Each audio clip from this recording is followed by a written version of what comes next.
Welcome to A State of Readiness, a podcast set as a fireside chat with business leaders to discuss what it takes for a company to be in a state of readiness and become a high-performance organization, with your host, Joseph Paris. Hello, everyone, and welcome to another episode of State of Readiness. I'm your host, Joseph Paris. My guest today is Dave Light, owner of Certainty Resources Limited and author of the book, The Certainty Principle. Dave has had a very interesting career path, beginning as a Teamster working on the docks in San Francisco before going on to UC Berkeley, where he earned his bachelor's degree in Biochemistry and Biophysics. After graduation, he worked for several companies, including Genentech, and had several roles, including that of CEO. Dave earned his master's degree in management and leadership at Western Governors University. And in 2005, he started his firm, which is dedicated to helping hone the leadership and sales skills of senior executives. His clients include some of the most well-known companies in the world, and he has a new book coming out in the summer of 2021 entitled The Culture of Certainty. Welcome, Dave. Good to have you on the show. Good morning or afternoon, wherever you are. Yeah, I happen to be in the States today. Okay. Enjoying the blustery cold outside and in the upstate New York area. Ooh. So, yeah. Tough area. I drove by a golf course this morning, and there were no golfers, but there's a herd of deer out there nibbling away. So spring is just around the corner, I would hope. Yeah, they probably golf better than I do. Yeah, probably. I call my golf clubs weapons of grass reduction. So you have a pretty interesting story there. You started off there on the West Coast as a Teamster on the docks in San Francisco. Yeah. Stuck out my thumb in Philly, ended up in San Francisco eventually, and first job I got was cutting fish on Fisherman's Wharf, and then that led to a union job, and then I was raking big money, by the way. That's where I started, and I kind of stayed in that business for a while and rose up through the ranks and went to Berkeley, got my degree in chemistry there, went to work for Genentech, which is I don't know if you've ever heard of them, but they're one of the original genetics engineering firms in South San Francisco. Then was recruited back into the industry I was in. Eventually I became CEO for a company in that industry, which was sourcing supply chain for large companies and awesome global sourcing. Yeah. Awesome. So, I mean, that's a fair, I was going to say that's a fairly curvy road that you've taken. You know, it's not a straight line, is it? What'd you do on the docks? I started out, believe it or not, my first job was a squid cutter. So nobody ever asked me that question before. But then I quickly got a job as working on the docks, unloading boats. Okay. And working on the boats, and then eventually walked up to the president and said, I want to be in sales. And he laughed at me. And I went back 3 times, and then there happened to be an opening. So, got into that, then got into international supply chain. Then I said, eventually quit, went to Berkeley, came back. Genentech was recruited by the same company that I'd worked for, and as VP of international, and then started doing trade with Japan, Belgium, Benelux countries, Norway, England, and then really got into that international thing for the rest of my career. So I was really doing the same thing, but just kept moving up the curve. And you said your degree was in chemistry at Berkeley? Yeah. To be specific, originally it was in biophysics, and then I went into biochemistry, but it's basically a chemistry degree with a little bio emphasis. So, yeah. Really cool. Great experience. And then you came out back here on the East Coast, just outside of Philly, I understand, and hung your hat there. And, when did you decide to strike out on your own? I got fired. I was CEO of a company, doing really well. And I felt like I kind of built the business myself, which is always a mistake, by the way, when you're a leader. Right. And got fired, which was, I say it was the best thing that ever happened to me, but at the time it didn't feel like it. Yeah, I would imagine not. I would imagine not. So, Yeah. so you decided to start your firm now. Yeah. What does your firm do? We do assessments, executive coaching, and training and leadership. All right, awesome. And what kind of clients do you have? I mean, what's their makeup? Are they multinationals? Are they family-owned enterprises? Do you go here and far? I have a client it's kind of the outlier. I have one client in a Fortune 10 company who's a senior exec at a large Fortune 10 company. I've kind of drifted towards analytics and that kind of world, engineering, architecture in that group, because I kind of have a scientific background, so it kind of numbers make sense to me. But I've had clients all over the place, everything from chemical companies to, but mostly, not bigger than $1 billion, or not bigger than pretty cool. 500 million. Yeah. Yeah. So, and how do you get your clients? I mean, you're in sales and marketing and marketing and sales coach. How do you stumble upon your clients? Yeah. Originally I cold called them. I've got a process for doing it and it works. It's kind of complicated, but I learned back when I was in supply chain that if you really want to be great, don't be opportunistic. In other words, don't focus on that as your strategy. Pick out who your targets are. Pick out who you want to work for. It changed everything for me. I decided I wanted to work for spectacular people, and I ended up working with the Walt Disney Company, with Costco, with Cisco, with Walmart, companies like that. And it was a perfect fit. Like, I always wanted to work with people that challenged me to really do an awesome job. And I had some failures, but in general, it was a fantastic experience. So I don't know if that answered your question, but yeah. So I kind of do the same thing now as the outbound stuff. I figure if you're going to build a business, you got to be outbound. You got to be driven by who you want to work with. Right. So I try to find people who I love or businesses that I love, and then do everything I can to try to engage them. But that said, I've gotten lazy in my later years. So it's probably a lot more me setting up the expectation for referral and then being connected that way. Oh, super. Which is always great. You've recently published a book, The Certainty Principle. Yeah. And what was the motivation behind that? The motivation? About 5 or 6 years ago, I was chairman of a group called Magellan Leadership, which was a bunch of business guys in the Philly area. And we got together and one particular guy formed the group. I actually joined later. And it was all about leadership in our neighborhood, and trying to do everything we could to enhance that. And I came up with this idea of something called the Intrepid Leader Award, which is to pick somebody out who we thought was really in our area, who was just spectacular, world-class, Magellan-class leader. If you know anything about the Magellan story, I won't go into it, but he was a remarkable leader. I mean, just incredible. That story itself, if you have a chance to read it, is pretty phenomenal. So anyway, the first choice was John C. Bogle. I don't know if you know who John Bogle is, but he's the founder of the Vanguard Fund, now $4.5 trillion under management, 80,000 employees. So I just made it my 1-year mission to stalk Mr. Bogle. I'm sure he came to regret it, but anyway, long story short, it was successful. He did come in, he did accept the award, but I had a chance to have 3 or 4 interviews with him. This is one of those things, man, that, to the alert mind, not that I'm always alert, but I was when I was in front of him, you don't have to say much to learn important things.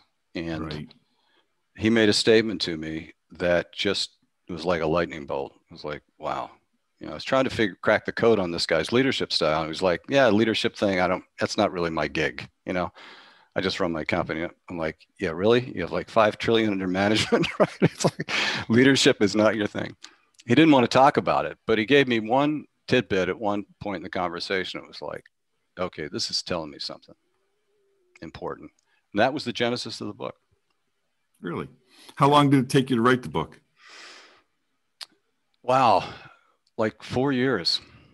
Yeah. Which is ridiculous. Yeah. But yeah, my first book I wrote literally in 11 months. And that was 180,000 words. This 180,000 words. Yeah, the first book. This book is much shorter. I don't know what it is. It's like 70,000 words. Okay. But it took me 4 years. Yeah. Now, since then, I've written another book from this that I'm writing like blisteringly fast, like 1,000 words a day. So it's really funny. Writing's funny. You know that. It's a very interesting phenomenon, right? One word leads to the other.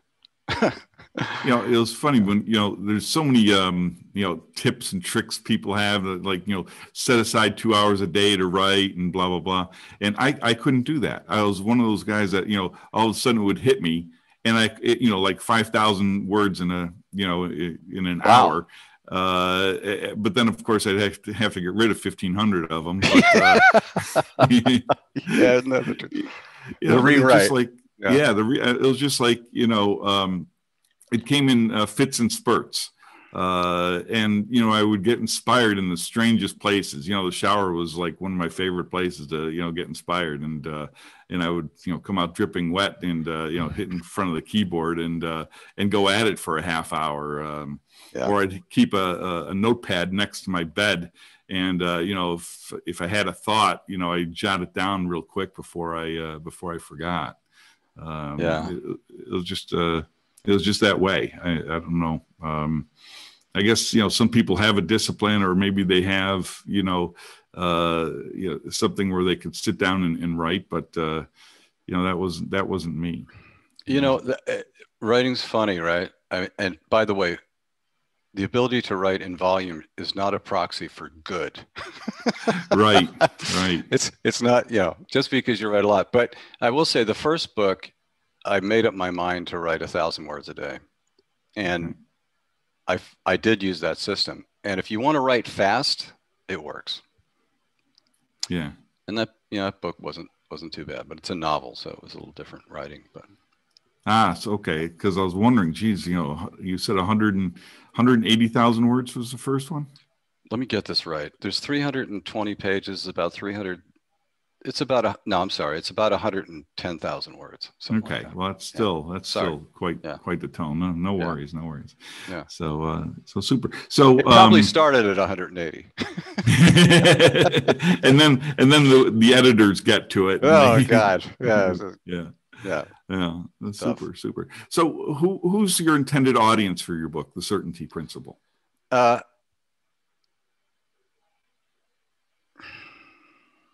So here's my thesis, okay? This is a book written for the 21st century. It's a book written for a time when technology is accelerating at such a fast rate that you really can't get your arms around it. You know, the underlying technological foundation that we live by is just, you know, it's like the Ray Kurzweil theory of the singularity in technology. So it's like, okay, what does that mandate? What does that require? If technology is moving that fast and I've got to adapt and innovate that fast, like, what does that require? So the book is really targeted at, if you want to lead in the 21st century and beyond, or in this century and beyond, what's the mindset you need in order to be effective? So I teach leadership all day long, right? It's like, right. And I teach mostly old curriculum that I wrote 4 or 5 years ago. But I noticed there was a change going on, and people were feeling very uncertain because of how fast the pace seems to be of the way their businesses were changing, the competitive environment, the markets, the technology that was driving them, blah, blah, blah, right? And then I met Mr. Bogle, who was like this island in a raging ocean, you know. And I thought, okay, look at what this gentleman's created, you know. Not only something that, you know, he was named by Forbes magazine as one of the 3 greatest financial minds of the 20th century. So not only what he created in terms of a business platform or an investment platform, but also the, you know, the organization he created in the midst of all of this turmoil and stuff. And it's the combination of those 2 things that really made me think, okay, this guy's really a leader forever. And he wasn't the first one. Like, you can go back 2,000 years and you'll find guys like this. But there's a common thread, I felt, you know, when I really looked at it. So that's, if somebody wants to be a leader for the 21st century in the world that's coming, right? And it's here now, in effect, you need a formula that becomes your compass on how to lead people effectively and lead organizations. So that's really who it's written for. It's like, if you're happy with where you're, fine. If you want to raise your game and create a mindset, it's like state of readiness, right? State of readiness, I thought was brilliant. As you know, I read your book and the notes are all over it. I read it electronically, but you know, that thesis is for the 21st century. That when I read it, that's what I felt. Like, this is looking forward. You know, Joe is looking forward and what's going to be required if you want to be effective and competitive, right, in the future. I thought, okay, so a good dovetail is, what's the mindset required in order to execute on that? Like, right. What's the structure I have to set up in my mind in my leadership role in order to be effective in establishing a state of readiness within my organization, right? Right. That's an interesting question, because you can tell somebody how to do it, but as you well know, telling them and behavior are 2 different things, right? Yes. Yeah. So how do I set up the structure in my mind so my behavior changes and adapts this, this kind of awareness?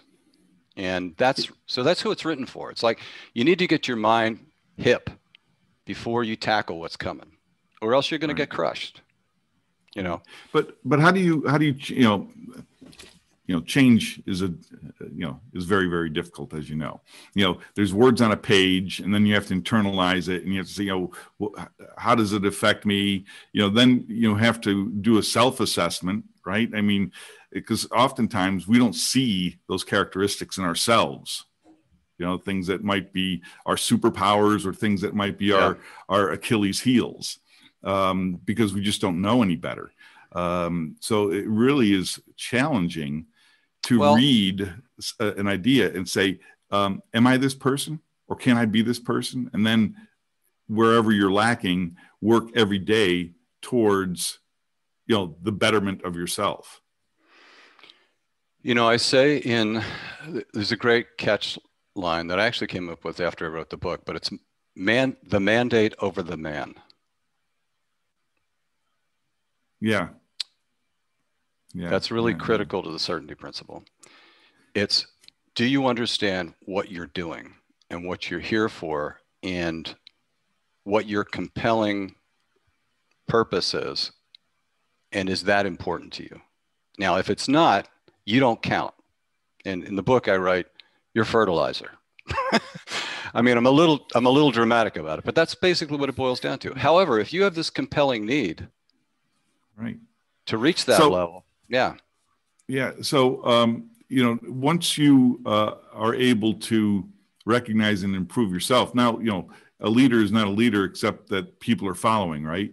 How does that leader get the followers? You don't get followers. They're magnetized to you. If you have the right principles, they're going to show up. That's my experience. They're going to show up and they're going to aggregate to you, because at the end of the day, I hate to say it, but Thoreau had it right. Most men live lives of quiet desperation. They're looking for direction. They're looking for that. I don't like to use the vision word because they're looking for the mandate. and someone Right. who's committed to it. And that's what a leader really is. Now, there's a lot of other components to it, obviously, but that's the primary thing. The guy who's looking over the horizon. And the Jack Bogle Right. quote, you know, was, Dave, never forget, your horizon is forever. Yeah. And I thought, why would a guy like that say that to me? That his horizon was forever. And at the time I was reading a book by Gore Vidal on Lincoln. And Lincoln's got a fabulous quote from his 1861 State of the Union address to Congress. He said,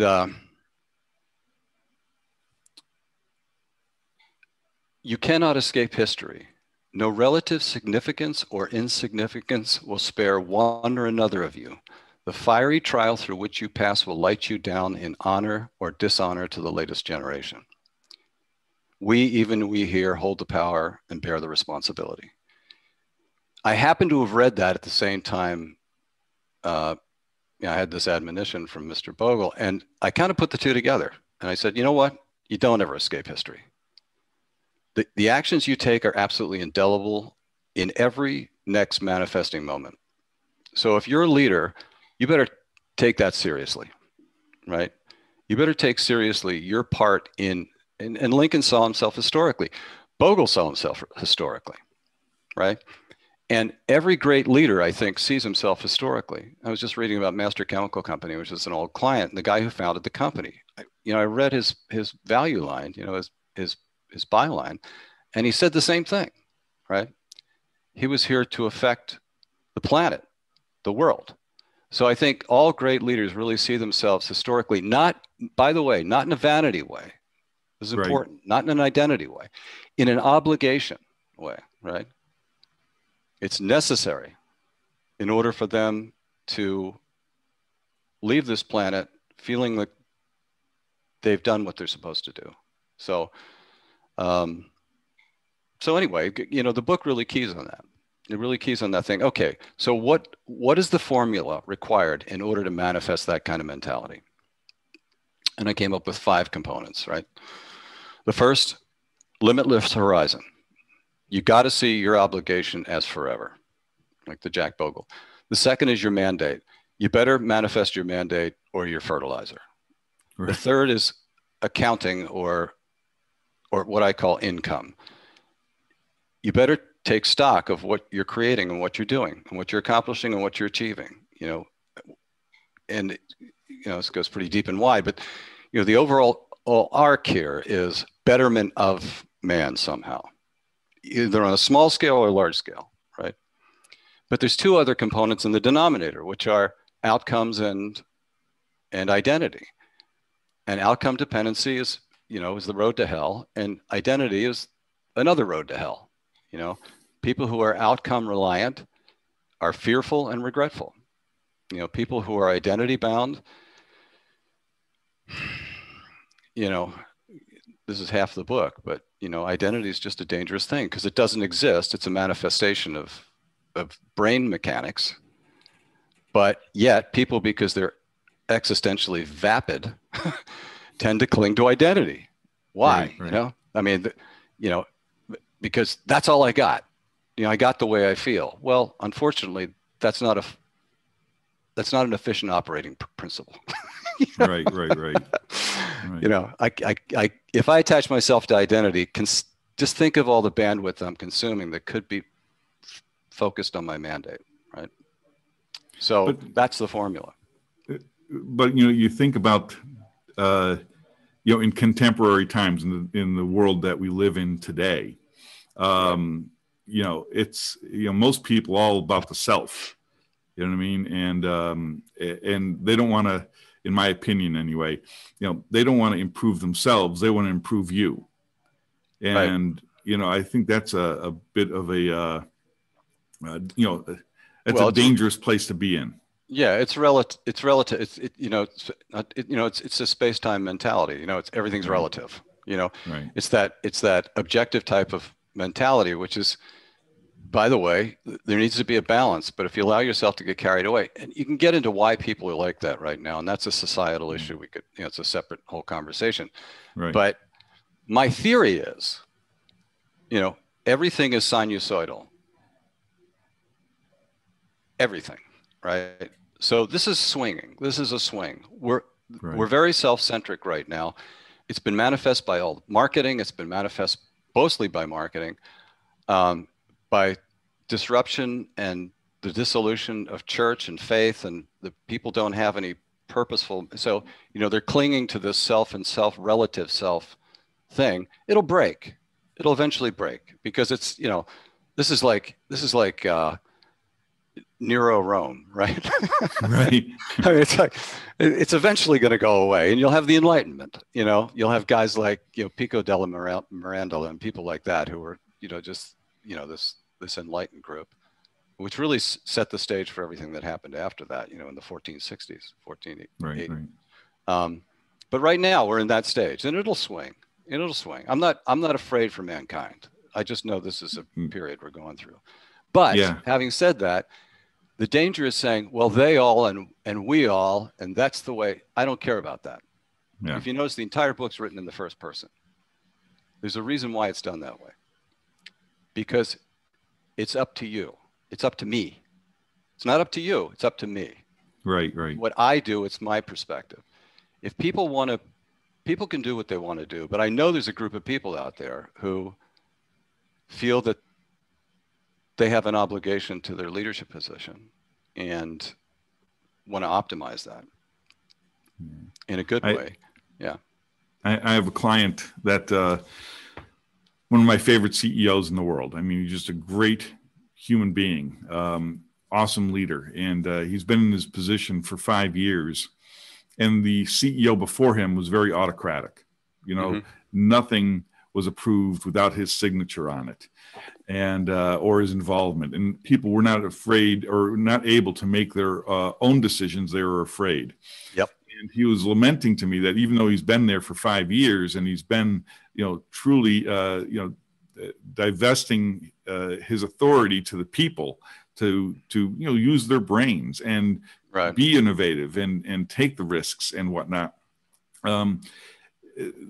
The change is glacial, because the How people big an organization that were there. What's that? How big an organization is it? I'm sorry. It's about 1,500 people. Oh, okay. It's a financial institution. It's not very big, but you know, the challenge there is that the people that were there before he arrived have been conditioned to be working in this autocratic environment, and they just slow to believe that there's a new way, afraid to change, if you will, and that's a very, very challenging situation to be in. You know, to recondition people that a new way exists. You can't recondition people. No. You can't change their mind. Only the group can change their mind. All right.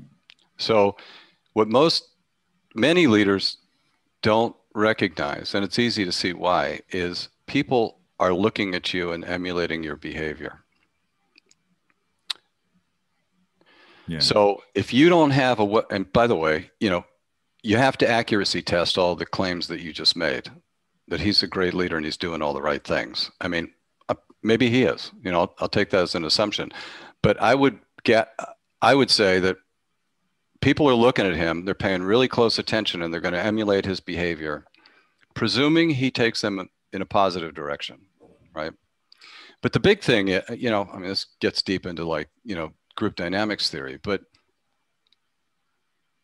the one thing, I'll use Jack Welch as an example. The one thing about Jack Welch is his mandate was absolutely the success of the individual people in order that reported to him.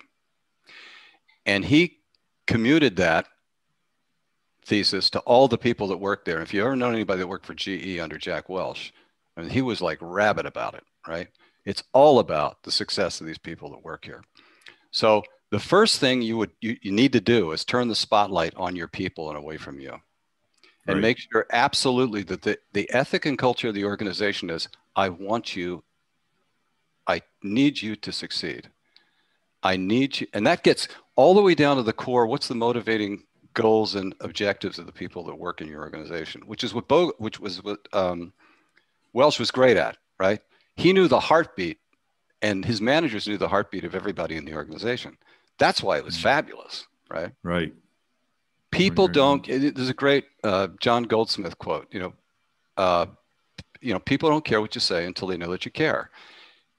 It's a short form of the reality, but it's accurate. It's generally accurate. Unless, this gets down, it's almost quantum mechanical. Unless you turn your attention on those individuals and are genuinely focused on their individual success, in 2021, it's going to be very difficult to get them to follow you. Unless you've got such a compelling mandate that it's like, it just trumps everything, right? Right. We're going to Mars. But in general, for the rest of us, mortal organizations, it's got to be, I worked with Costco, and I met Jim Senegal, who was the CEO and founder of Costco. And I was in a couple of his pep rallies and stuff. His thesis was, my people are first. Order of stakeholders, right? The people that work there, the membership, then the stockholders, which, he was vilified by Wall Street for this thesis, right? And if you knew people at Costco, these people were like in a cult. It was the cult of Costco. It's probably still is. Jim's retired, but Senegal's retired. But it was, his people were very much and I had experiences, I worked with them a lot, and I had experiences working within the organization from high to low. And it was stunning to me how he had commuted that culture feeling all the way down to the forklift driver. Knew that organization was focused on the well-being. Now, there's a lot of ways to do that, right? But the spotlight, I learned a lot from that. The spotlight was on his people. He really, and that's just not a soundbite. That's the key thing. It really is a change up here. It's like, okay, we have a phrase in the training, which is everywhere and every time, keep the other person's best interest at the center of your conversation. Now think about that. That's really, really hard. Because we're all bumping around thinking about ourselves all the time. Do I look good? Do I smell good? Am I tall enough? Am I young enough? Am I smart enough? It's all about me. Well, I got sick and tired of thinking about me, right? That idea of focusing your your conscious attention on another human being is incredibly powerful. So the first lesson that any leader has, if they want to transform an organization, this is transformational leadership, right? There's millions of papers written on this. You've got to focus your conscious attention on the people that report to you. Not just, I want to hear you, not just active listening. It's like, I am focused on your success. Right. Help me understand how I can enable you to get where you want to go. And the stories I've heard of what people personally feel is successful, once you open them up and let them go, will blow your mind about what people personally want to accomplish. I've had people that want to be missionaries. I've had people that want to be CEOs. I've had people that want to be rock stars. It's amazing.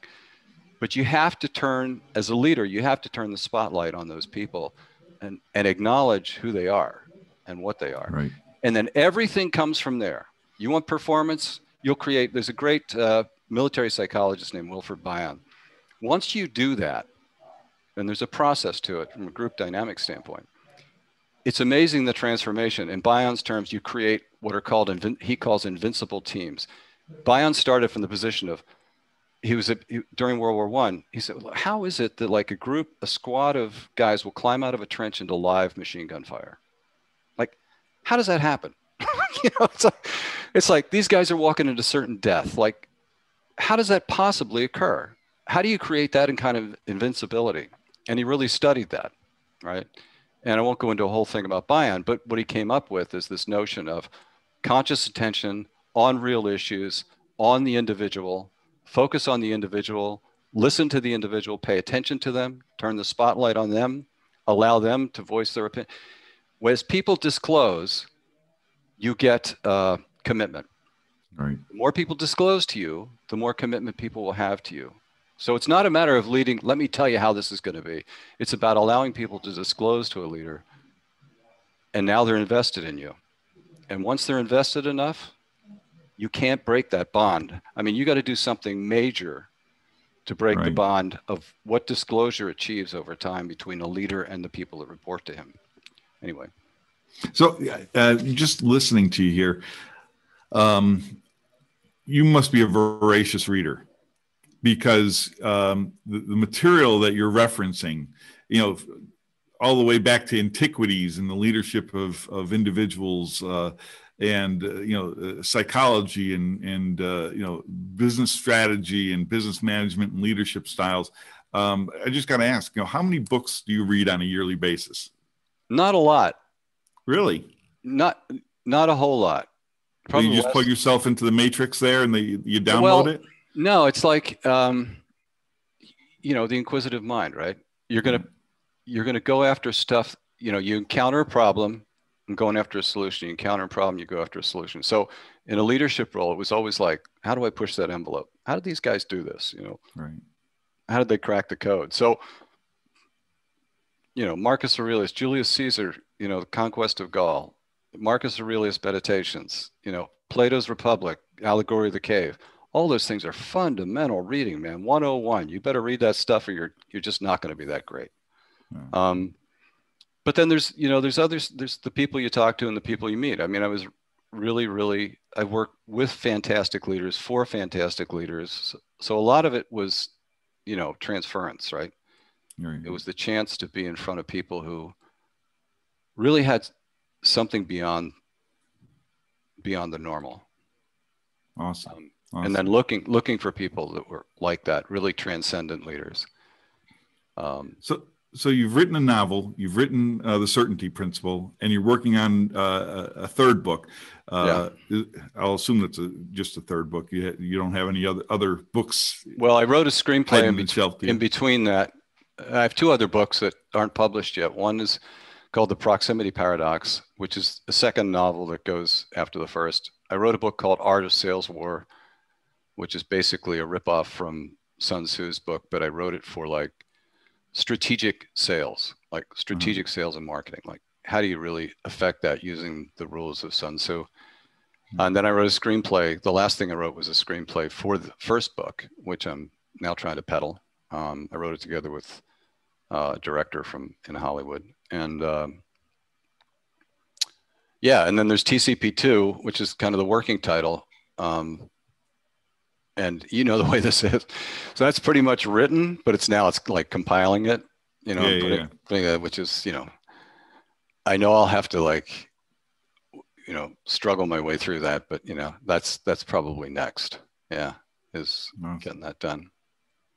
So, in your, just a couple of, wrap up questions here. So what leader, I mean, you've named countless leaders in this podcast. What one leader stands out that that would be your favorite? Yeah, definitely John C. Bogle. Yeah, definitely. Okay.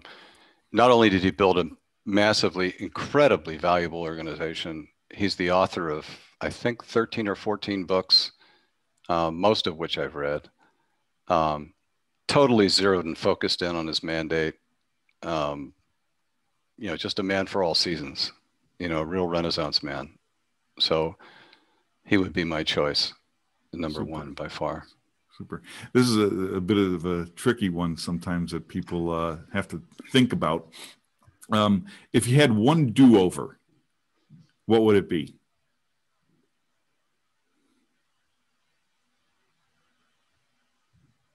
I don't know. I've had a pretty incredible life. Well, there's one thing I wish I would have learned earlier, and that's the physics of focus.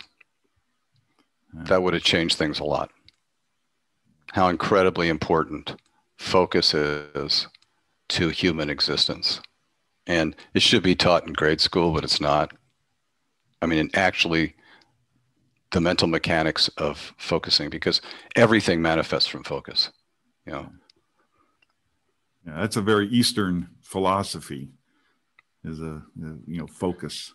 Yeah, not so, there's an interesting story, which I heard in an interview with Bill Gates, so I know it's real. Bill Gates and Warren Buffett were at a bridge tournament, right?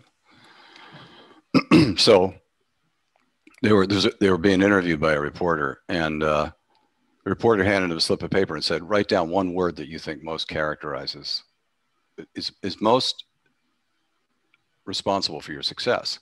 And they both wrote down the same word. No kidding. Yeah. That's awesome. So That's awesome. this thing, focus, is much bigger than just the word encapsulates. It's a very, very important human function. And I would argue it's not Eastern. I think everybody who ever did anything of any importance in the history of the planet had this one nailed. They cracked the code earlier on. So your trajectory in life is a function of focus. Yeah, it definitely is. Yeah. Awesome. Well, Dave, thank you for joining me today in this conversation. It's been really enthralling. It's been fascinating. Your story is fascinating, and I wish you all the best. So thanks for joining me today. And by State of Readiness. Great. Thanks, Dave. I'm Joseph Paris. You've been listening to another episode of State of Readiness. My guest today has been Dave Light. His most recent book is The Certainty Principles. So make sure you go out and get a copy. And thanks again, Dave, for joining me today. Thanks a lot, Joe. I appreciate it. Right, great. Thank you for listening to State of Readiness. You can discover more episodes and learn about the book written by Joseph Paris of the same title at www.state-of-readiness.com. You can learn more about Joseph Paris at www.josephparis.me/card.